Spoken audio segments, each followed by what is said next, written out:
Hello friend, इस video में हम साइंस के कुछ मोस्ट इम्पोर्टेंट पॉइंट्स और उसके हिस्टोरिकल बैकग्राउंड को origin of universe big bang से लेके अब तक डिस्कस करेंगे। तो हमें पता है कि जो बिग बैंग हुआ था वहां से 4 फंडामेंटल फोर्सेस एग्जिस्ट में आ गए थे। तो बिग बैंग थ्योरी के अलावा और भी बहुत सारी थ्योरीज हैं जो यूनिवर्स को एक्सप्लेन करती हैं, जैसे कि स्टेडी स्टेट थ्योरी है, पल्सेटिंग स्टेट थ्योरी है। लेकिन जो मोस्ट एक्सेप्टेबल थ्योरी है वो बिग बैंग थ्योरी है, जो बेल्जियम के एस्ट्रोनॉमर जॉर्ज लेमेट्रे ने प्रपोज किया था। इसमें क्या बताया गया कि जो यूनिवर्स का पूरा मास था एक पॉइंट के अंदर कंडेंस था, जिसमें काफ़ी हाई प्रेशर और इंटेंस टेम्परेचर था, जिसकी वजह से उसमें बहुत बड़ा विस्फोट होता है जिसे हम बिग बैंग के नाम से जानते हैं। और विस्फोट होने के बाद उससे एक्सट्रीम रेडिएशंस, जिसमें 4 तरह के फोर्सेस वहाँ तुरंत एग्जिस्ट में आते हैं और धीरे धीरे यूनिवर्स का फॉर्मेशन शुरू हो जाता है, जिसमें गैलेक्सीज का फॉर्मेशन, स्टार का फॉर्मेशन, प्लैनेट्स। बहुत समय के बाद ये सारी चीज़ें बनी, लेकिन पहले स्टार्स, गैलेक्सीज, इस तरह के सेलेस्टियल बॉडीज का फॉर्मेशन बिग बैंग के बाद शुरू हो गया था।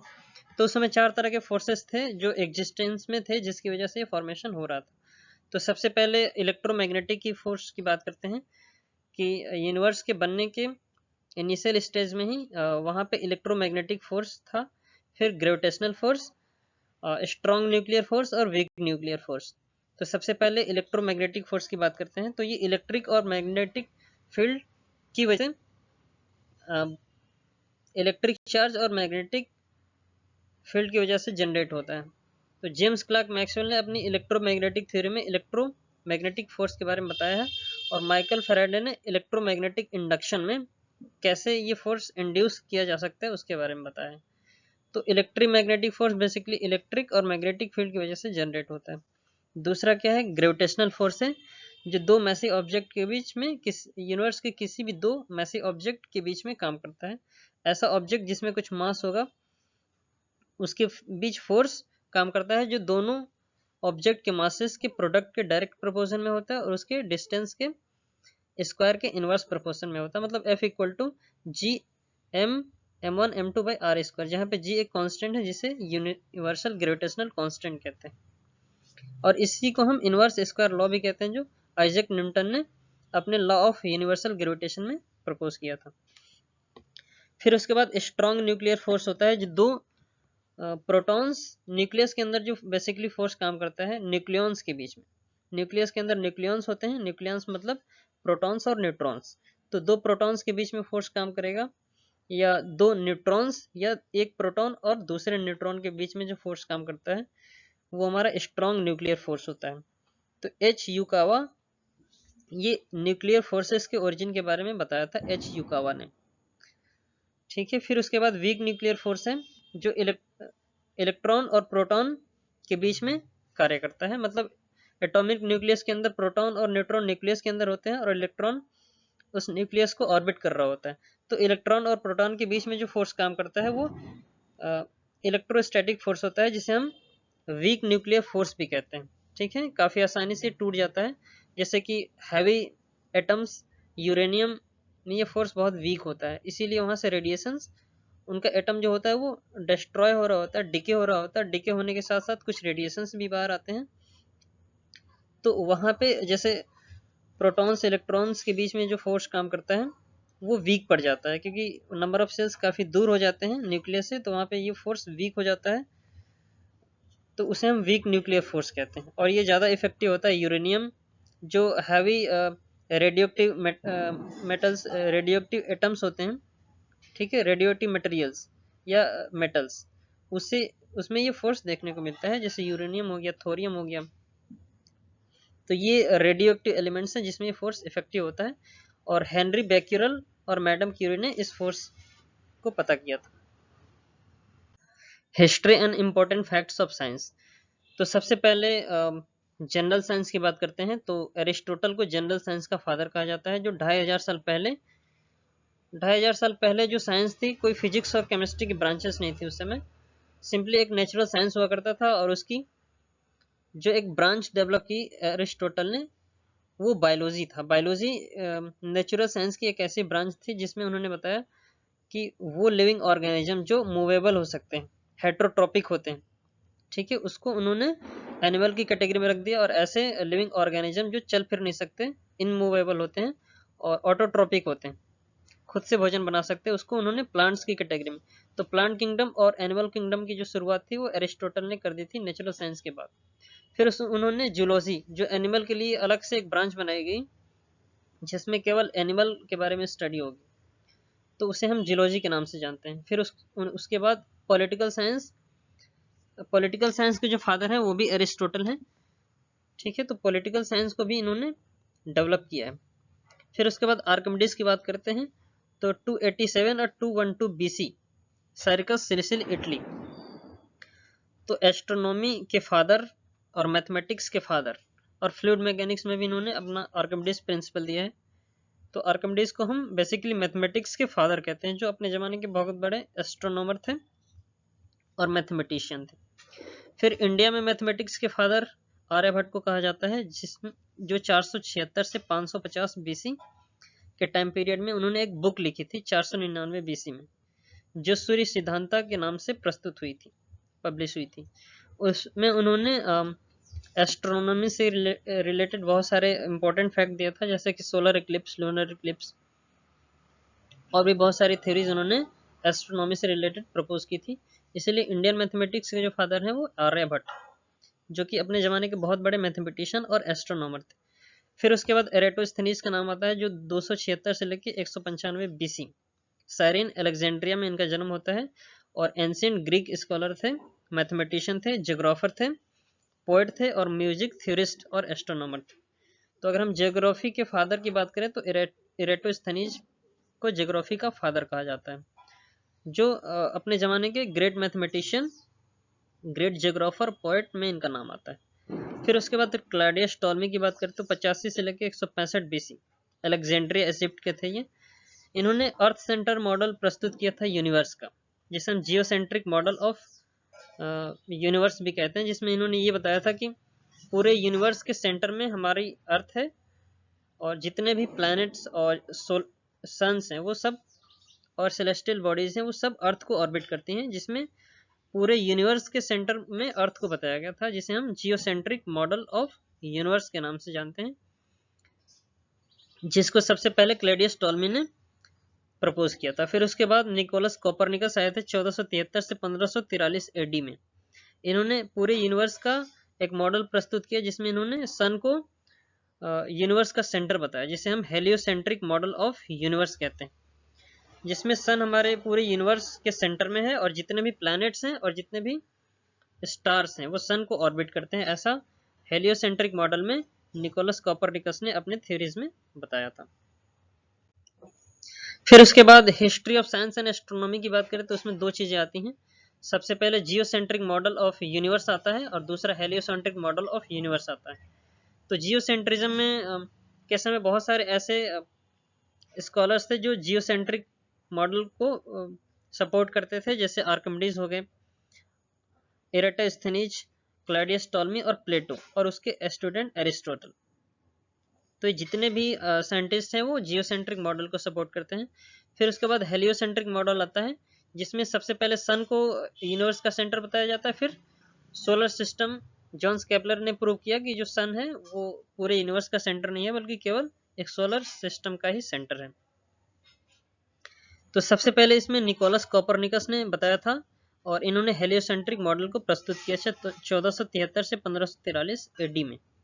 फिर उसके बाद गैलीलियो गैलीलियो ने भी इसका सपोर्ट किया, और जॉन केपलर ने इसको प्रूव कर दिया मैथमेटिक्स की कैसे प्लैनेट्स सन को ऑर्बिट करते हैं, और जितने भी प्लैनेट्स होते हैं वो सन को ऑर्बिट करते हैं किसी न किसी स्पेसिफिक पाथ पे।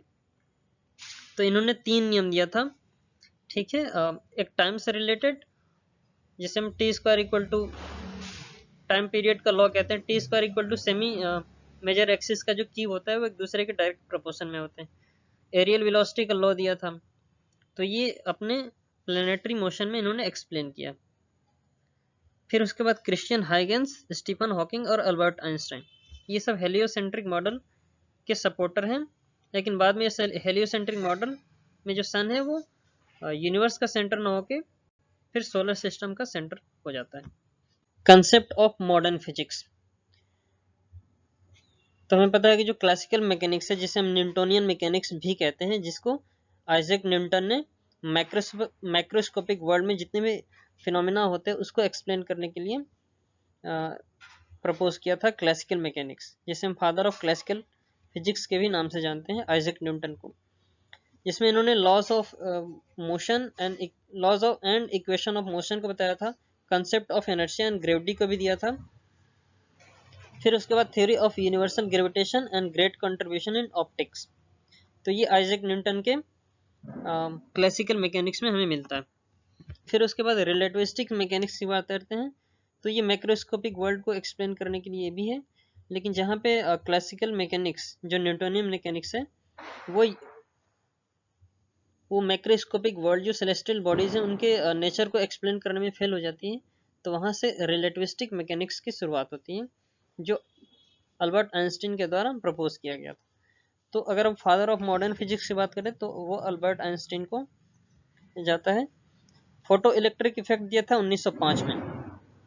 फिर उन्होंने स्पेशल थ्योरी ऑफ रिलेटिविटी के बारे में बताया था, और जनरल थ्योरी ऑफ रिलेटिविटी के बारे में जो एक्सप्लेनेशन मिलता है वो आइंस्टीन के रिलेटिविस्टिक मैकेनिक्स में मिलता है। नोबेल प्राइज विनर रहे हैं फोटो इलेक्ट्रिक इफेक्ट के लिए, जिससे 1921 में, जिसके लिए इनको नोबेल प्राइज से सम्मानित किया गया।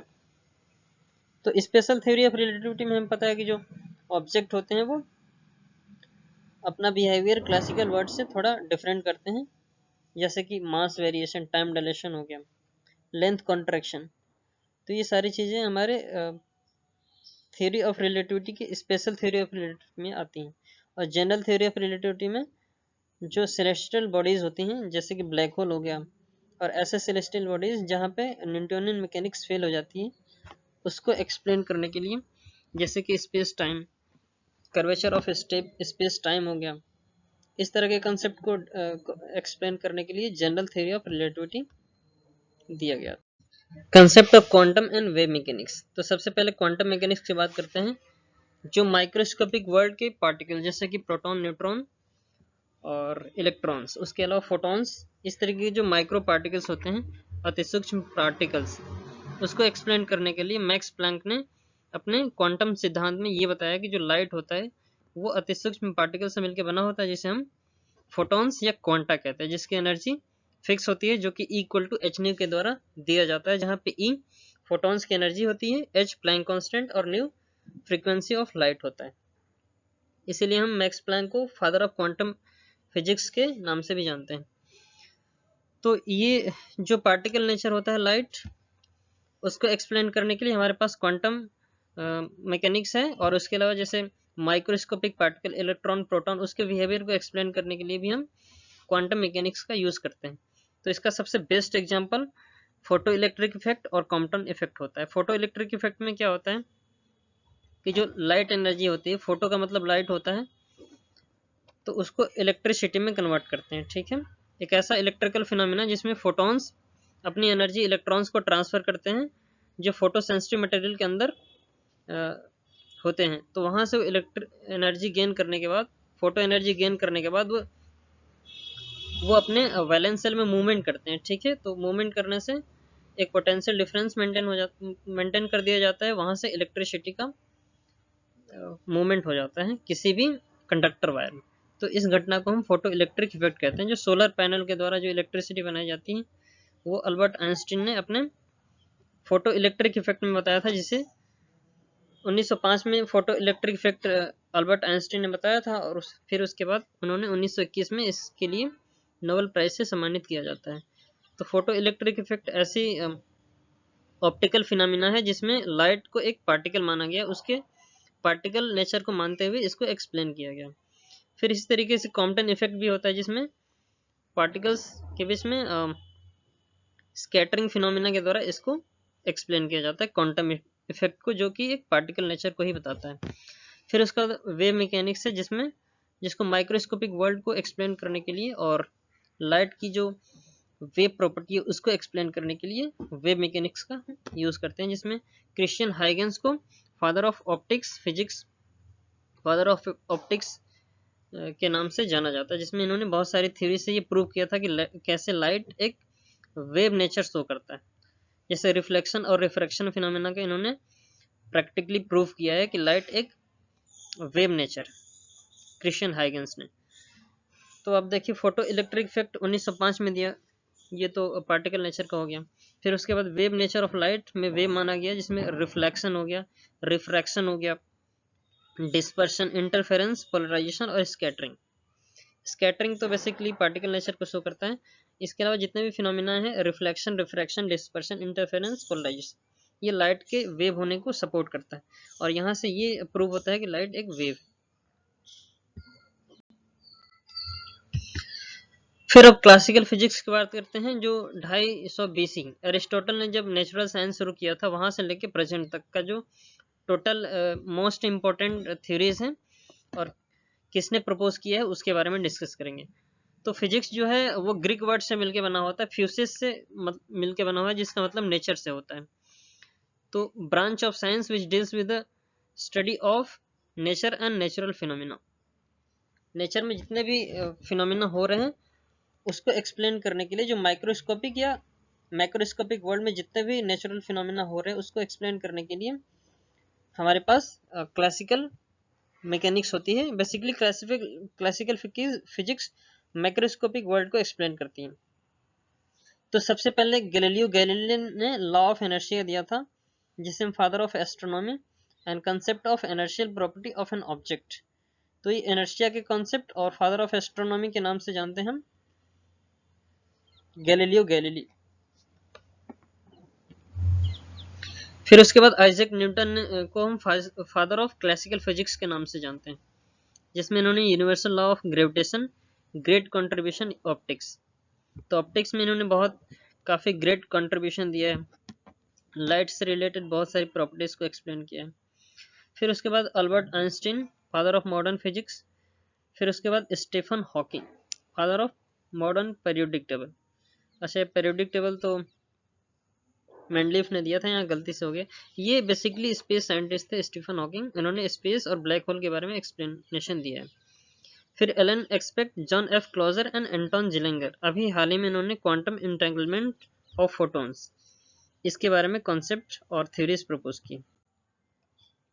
फ्लूइड मैकेनिक्स और क्वांटम मैकेनिक्स, क्वांटम स्टैटिक्स की बात करें तो हमें पता है कि जो डेनियल बर्नौलीज, वो बर्नौलीज थ्योरी दिया था, जो flow of fluids, kinetics, theory of gases, fluid के फ्लो और गैसों से रिलेटेड जो थ्योरी प्रपोज किया था वो डेनियल बर्नौलीज। जो एरोप्लेन जिस प्रिंसिपल पे वर्क करता है वो बर्नौलीज प्रिंसिपल। जो फ्लूइड मैकेनिक्स में एयर, जो फ्लूइड होता है, एयर और वाटर दोनों ही फ्लूइड कंसीडर होता है, दोनों ही फ्लूइड होता है। तो एयर में जो मोशन होगा कोई भी ऑब्जेक्ट का, उसको एक्सप्लेन करने के लिए बर्नौलीज थ्योरम वहां पे यूज होती है। फिर नेवियर स्टोक्स थ्योरम है। फिर kelvin, concept of absolute temperature and law of thermodynamics, ये केल्विन ने प्रपोज किया था। हाइजेनबर्ग ने अनसर्टेनिटी प्रिंसिपल दिया था। होमी जहांगीर भाभा ने स्पेस रे शोवर को एक्सप्लेन किया था, जो हमारे न्यूक्लियर फिजिक्स थे इंडिया के। सत्येंद्रनाथ बोस क्वांटम स्टैटिक्स के फादर कहे जाते हैं। और PAM Dirac, relativistic theory of electrons and quantum statics. तो पीएम डिराक ने रिलेटिविस्टिक थ्योरी ऑफ इलेक्ट्रॉन्स के बारे में डिस्कस किया है और क्वांटम स्टैटिक्स के बारे में भी डिस्कस किया। रिलेटिविस्टिक थ्योरी ऑफ लाइट हमें पता है कि आइजैक अल्बर्ट आइंस्टीन ने दिया था, लेकिन इलेक्ट्रॉन की बात करें तो पीएम डायरेक्ट हो जाएगा। ऑप्टिक्स एंड इलेक्ट्रिसिटी की बात करें तो कार्नोट, ये तो थर्मोडायनेमिक्स से हो जाएगा। Ideal heat engine, Carnot engine के बारे में एस कार्नोट ने बताया था।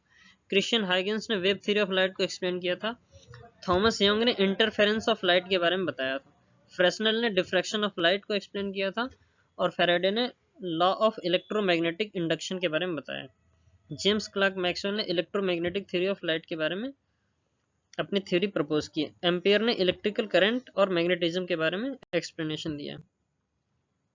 न्यूक्लियर फिजिक्स की बात करें तो उसके अलावा रॉबर्ट मिल्टन ने quantization of charge, finding charge on atomic species, ठीक है, चार्ज का क्वांटाइजेशन के बारे में बताया था। और कैसे चार्ज पता करेंगे किसी भी एटॉमिक स्पेसीज पे, उसके लिए oil drop experiment Robert Milton ने दिया था। जे थॉमसन ने इलेक्ट्रॉन की डिस्कवरी की थी बाय कैथोड रे एक्सपेरिमेंट, ठीक है। कैथोड रे एक्सपेरिमेंट के थ्रू इन्होंने इलेक्ट्रॉन जो सब एटॉमिक पार्टिकल होता है उसके बारे में एक एक्सपेरिमेंट के थ्रू इसको पता किया था, जिसपे -1.6 10⁻⁻16 कूलम का चार्ज होता है। और फिर उसके बाद चार्ज और मास का जो रेशियो था उसको भी इन्होंने फाइंड आउट किया था। रदरफोर्ड हमें पता है कि न्यूक्लियस की खोज की थी, और प्रोटॉन को पॉजिटिव चार्ज तो पहले से ही प्रेजेंट था, ये गोल्डस्टीन ने बता दिया था, लेकिन उसका जो नामकरण था प्रोटॉन वो रदरफोर्ड को जाता है, जिसमें 1.6 10⁻⁻16 कूलम का चार्ज होता है। न्यूट्रॉन की खोज जेम्स चैडविक ने 1932 में की थी by bombardment of alpha particle on beryllium. तो बेरिलियम एटम पे जब अल्फा पार्टिकल की बम्बार्डमेंट करते हैं, बौछार करते हैं, तो वहां पे एक नया पार्टिकल जनरेट होता है जिसे हम न्यूट्रॉन के नाम से जानते हैं। फिर उसके बाद नील्स बोर्स ने atomic model of atom and explanation of hydrogen spectra. तो सबसे जो मॉडर्न दिया था मॉडर्न मॉडल ऑफ एटम और explanation of hydrogen spectrum, hydrogen के स्पेक्ट्रम को भी एक्सप्लेन किया था नील्स बोर। HU का हुआ ओरिजिन ऑफ न्यूक्लियर फोर्सेस, और हेनरी बेकलर रेडियो एक्टिविटी के बारे में इन्होंने बताया था। क्वांटम फिजिक्स या श्रोडिंगर वेव मैकेनिक्स की बात करते हैं, तो अल्बर्ट आइंस्टीन जो कि एक जर्मन फिजिसिस्ट थे, इन्होंने फादर ऑफ मॉडर्न फिजिक्स के नाम से जानते हैं, और theory of special and general relativity और फोटो इलेक्ट्रिक इफेक्ट इन्होंने प्रपोज किया था। फिर मैक्स प्लैंक ने quantum theory of light, Max Planck ने दिया था जो रेडिएशन से रिलेटेड था। विलियम रॉन्जन ने डिस्कवरी ऑफ एक्सरेज की थी। डी ब्रोगली ने duality of matter, particles, energy and radiation of light, इसके बारे में बताया था। Schrodinger development of wave mechanics and explanation of atomic nucleus, इसके बारे में जो थ्योरी प्रपोज की थी श्रोडिंगर ने दिया था। हैस कॉस्मिक रेज के डिस्कवरर। कुछ मोस्ट इंपॉर्टेंट पॉइंट्स को डिस्कस करते हैं। तो सबसे पहले एटम के बारे में जो कॉन्सेप्ट दिया था वो जॉन डाल्टन ने 1808 में ये बताया था कि जो एटम होता है, किसी भी मैटर का एटम, उसको हम डिवाइड नहीं कर सकते, वो इनडिविजिबल होता है। लेकिन बाद में चल के इलेक्ट्रॉन की जब डिस्कवरी होती है, जे थॉमसन जब कैथोड रे एक्सपेरिमेंट के थ्रू 1857 में 1897 में इलेक्ट्रॉन की डिस्कवरी करते हैं, तो वहां से कॉन्सेप्ट फेल हो जाता है। फिर उसके बाद एटॉमिक न्यूक्लियस 1909 में रदरफोर्ड के द्वारा अल्फा पार्टिकल जो कि हीलियम आयन होता है उसके एक्सपेरिमेंट के थ्रू एटॉमिक न्यूक्लियस को पता किया गया। फिर एटॉमिक साइज की बात करें तो एटॉमिक साइज जो कि एंगस्ट्रॉम में होती है 10⁻⁻10 मीटर, और एटॉमिक न्यूक्लियस जो एक फर्मी होता है 10⁻⁻15 मीटर, वो भी इसी अल्फा पार्टिकल एक्सपेरिमेंट के थ्रू बताया गया था। कैथोड रे जो विलियम क्रुक्स थे 1878 में वैक्यूम ट्यूब एक्सपेरिमेंट किया था, इसी को हम कैथोड रे एक्सपेरिमेंट कहते हैं, जिसके द्वारा इलेक्ट्रॉन की डिस्कवरी होती है 1897 में जे थॉमसन के द्वारा। फिर चार्ज ऑन इलेक्ट्रॉन की बात करें तो ऑयल ड्रॉप एक्सपेरिमेंट के थ्रू रॉबर्ट मिल्टन ने 1911 में ऑयल ड्रॉप एक्सपेरिमेंट के थ्रू इलेक्ट्रॉन पे चार्ज कितना होता है उसको पता किया था, जो कि 1 इलेक्ट्रॉन वोल्ट का होता है, मतलब -1.6 10⁻⁻19 कूलम। इसके बाद प्रोटॉन की डिस्कवरी गोल्डस्टीन ने की थी 1886 में एनोड रे एक्सपेरिमेंट के थ्रू, लेकिन इसमें इन्होंने प्रोटॉन नाम नहीं दिया था। प्रोटॉन नाम रदरफोर्ड ने 1911 में अल्फा पार्टिकल एक्सपेरिमेंट के बाद दिया था।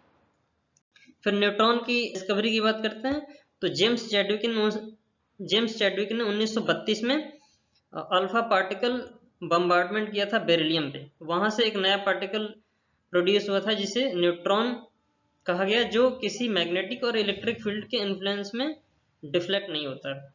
फिर उसके बाद एटॉमिक नंबर हेनरी मोजले ने एक्सरे एक्सपेरिमेंट के थ्रू किसी भी एलिमेंट की प्रॉपर्टी को डिस्क्राइब करने के लिए एटॉमिक नंबर का कॉन्सेप्ट दिया था, जिसको इन्होंने मॉडर्न पीरियोडिक टेबल का जो बेस है वो यही एटॉमिक नंबर है, जो हेनरी मोजले ने प्रपोज किया था 1913 में, जो कि आगे चल के मॉडर्न पीरियोडिक टेबल का बेस बनता है, जो एक्सरे एक्सपेरिमेंट के थ्रू किसी भी एलिमेंट की प्रॉपर्टी को डिस्क्राइब करने के लिए सबसे बेस्ट तरीका है।